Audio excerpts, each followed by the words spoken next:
Dear learners, channel में आपका पुनः स्वागत है। आज का हमारा टॉपिक रहेगा लेवल्स ऑफ टीचिंग। देखिए, लेवल्स ऑफ टीचिंग का क्वेश्चन मैं देखता हूँ कि कभी सीटेट में, कभी यूजीसी नेट में या डीईटी में या टीचिंग एग्जामिनेशंस जो दूसरे हैं उसमें पूछा जाता है अक्सर।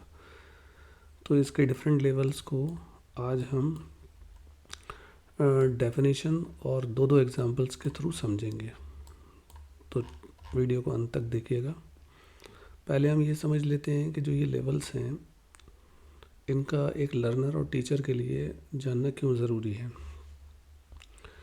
देखिए, लर्नर के लिए ये जो तीनों लेवल्स होते हैं ये कॉग्निटिव डेवलपमेंट को प्रस्तुत करते हैं। और टीचर की अगर हम बात करें तो टीचर को इन तीनों लेवल्स का जानना इसलिए ज़रूरी है कि वो कक्षा में विभेदीकरण कर पाए, इफ़ेक्टिव कम्युनिकेशन कर पाए, करिकुलम प्लानिंग कर पाए और इवोल्यूशन पर्पसेस के लिए उसका जानना ही ज़रूरी है। विभेदीकरण का मतलब यहाँ पर यह है कि कब मुझे कौन से क्वेश्चंस करने हैं, मैं क्या पढ़ा रहा हूँ और अभी मैं किस लेवल पर चल रहा हूँ, तो किस तरीके से कक्षा का आयोजन करूँ और कब कौन सी बातचीत करूँ, करिकुलम प्लानिंग कैसे करूँ अलग अलग स्टेप्स के लिए, और इवोल्यूशन कैसे करूँ।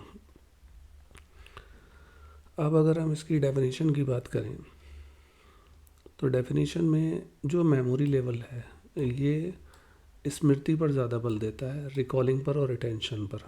जैसे एग्जाम्पलों पर हम बात कर लेते हैं। अगर आप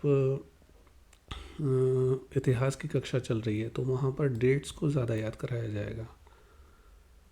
गणित का कोई कक्षा चल रही है तो उसमें फार्मूलाज याद कराए जाएंगे, या फिर भाषा शिक्षण हो रहा है तो उसमें शब्द भंडार याद कराए जाएंगे। तो याद करने पर ज़्यादा जोर दिया जाता है मेमोरी लेवल में, इसीलिए इसको कहते हैं मेमोरी लेवल। हाँ, दूसरा एग्जांपल देख लेते हैं। अगर हम मेमोरी लेवल पर कक्षा में पढ़ा रहे हैं तो हम बच्चों को कहेंगे कि मेन डेट्स याद कर लो एक युद्ध के विषय में, वो बच्चे उसे याद कर लेंगे। अंडरस्टैंडिंग लेवल की अगर हम बात करें तो मेमोरी से एक ऊपर का लेवल है अंडरस्टैंडिंग। तो यहाँ पर इंफॉर्मेशन का क्या महत्व है, कंसेप्ट का क्या महत्व है, इस चीज़ को ज़्यादा समझा जाएगा। जैसे एग्जांपल के थ्रू समझते हैं। एक कोई साइंटिफिक थ्योरी है या कोई प्रिंसिपल है, सिद्धांत है, तो उसको बच्चे समझेंगे। और जो भी कोई ऐतिहासिक घटना हुई है तो उसके पीछे के कॉजेज़ को समझेंगे, एक्सप्लेन करेंगे। इसी तरह से दूसरा एग्जांपल हम देख लेते हैं।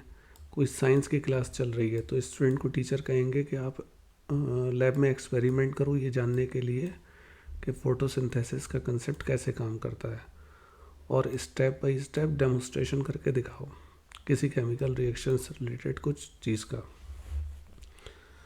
तो यहाँ पर क्या होगा, ये मेमोरी लेवल की बात नहीं है, ये थोड़ा सा आगे का लेवल आ गया। अगर रिफ्लेक्टिव लेवल की बात करें तो यहाँ पर लर्नर जो होता है क्रिटिकल थिंकिंग करने लगता है, एनालिसिस करने लगता है और डीप सेंस में जाके चीज़ों को करता है।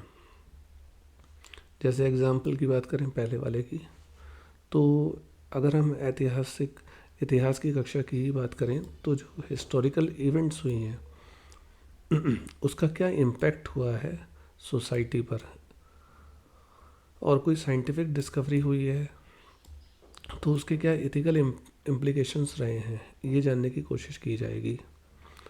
जैसे अगर एक टीचर हैं कोई, तो एथिक्स की या फिलॉसफी की क्लास चल रही है तो स्टूडेंट से कहेंगे कि आप एक डिबेट करो पहले, और कोई कंट्रोवर्शियल टॉपिक दे दिया जाएगा जैसे जेनेटिक इंजीनियरिंग हो गया।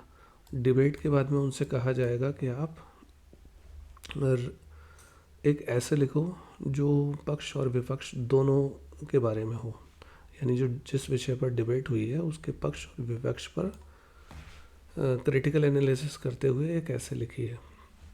तो ये जो चीज़ें हैं यहाँ पर स्टूडेंट का लेवल हो जाएगा क्रिटिकल समझ वाला।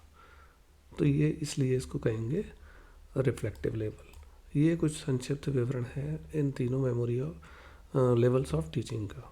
Thank you so much.